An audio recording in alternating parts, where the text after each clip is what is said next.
The one thing they all have in common, I think, is they're hungry. And I know that sounds simplistic, but I believe that's the single most important element that separates the quality of people's lives.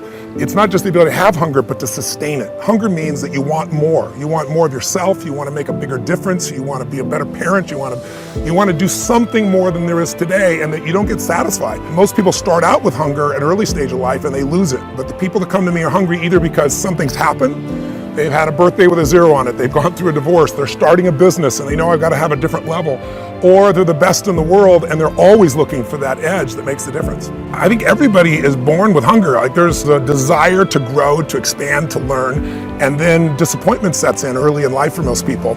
And then we look to blame something outside of ourselves. And there are many events in our lives that can affect us all. We've all had pain and challenges.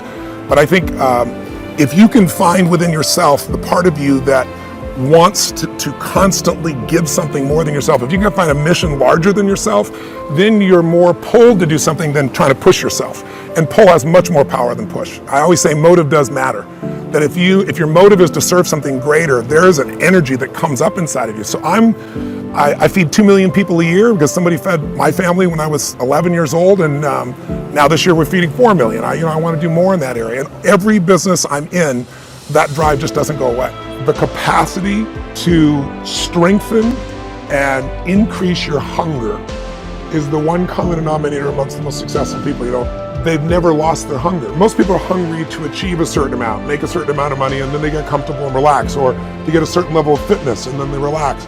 But Richard is as driven today as when he was 16 years old starting. He's like on fire, and he's 65 years old. Warren Buffett is 85 years old. He's as driven today as when he began the journey, right? I believe intelligence. I love people that are wickedly smart, and I work to be wickedly smart by educating and training myself and so forth, and training my brain. There's a lot of intelligent people can't fight their way out of a paper bag, right? Hunger is the ultimate driver, because if you're hungry, you can get the strategy, you can get the answer. If you can't model it, you can find it. So hunger, modeling would be maybe the next best skill, knowing that success leaves clues. The best way is get around where it's better and things will hit you. Who you spend time with is who you become. How bad do you want your goal right now? Do you want it as bad as breathing? Do you want it as bad as anything you ever wanted in your life? And if you calibrate it at the highest enough levels, what I found is the people that are the hungriest, they find a way.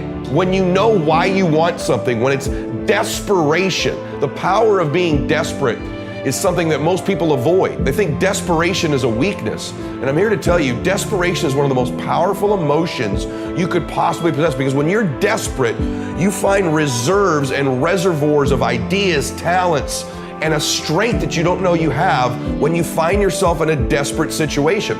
So ironically, the one thing most people avoid in their life, hunger, which is caused by being desperate. When you're starving, you become desperate. So the number one thing we need more than anything to win is hunger, which comes from a state of desperation. Yet we're constantly trying to comfort ourselves in the real world to avoid the state of being desperate. And I'm telling you that I think you need to embrace desperation again in your life. Like, do you want it so bad that you're desperate for it? See, in a fight, you show me two people. This is why it's so hard to repeat as a champion in the fighting game. Because you show me someone who's up and coming, who's hungry for that title, who's never had it before, who can taste it, who knows if they win that belt, their whole life's gonna change. They're gonna be champion of the world, all the endorsements, all the money, all their family life, all their parents' lives are gonna change. You show me somebody chasing that, hungry for it, against someone who's just trying to hold on to a title. And that's why most of the time the challenger beats the champ. It's hard to repeat as a champion because the hunger goes down just a little bit. The greatest athletes, the Kobes, the Bradys, the Jordans of sports, have a way of feeding their hunger all the time and increasing it.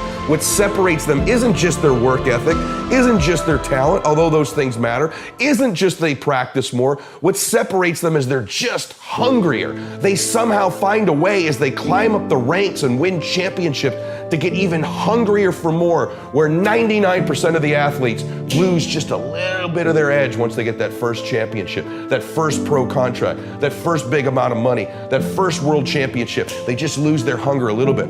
And then there's the elite, they get hungrier. It feeds the beast.